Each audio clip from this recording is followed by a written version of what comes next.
Kama kuna mtu anapenda Mungu ni Njoroge.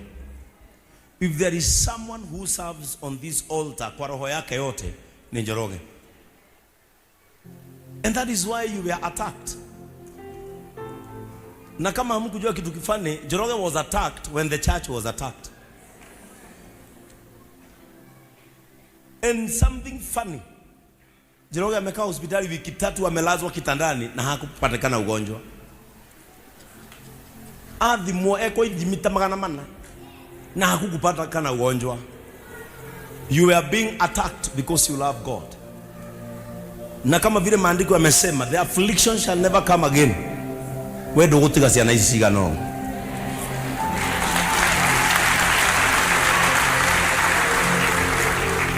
Tutirenda windo ungi guku. Na ciana ici yaku ni ugucirera. Na ni ugakura. Na no ugaciona.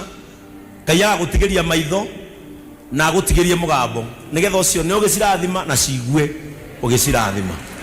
That is our prayer to you. Njoroge ndakaigua ruo ringi. Ni twari ati Njoroge ndakona thina ringi. Jehova mahoya maria tuhoete kirima-ini giki. Twetikaniria twi ngwataniro ati uyu ni egutura na karera family yake nginya ikaigana. Saitani uyu ti mwiri wa kwigocithia naguo. Saitani uyu ti mwiri wa kunyamaria. Saitani uyu ti mwiri wa guthaka naguo. Uyu ni mwiri wa ndungata, and we declare that from today he is healed in Jesus' name.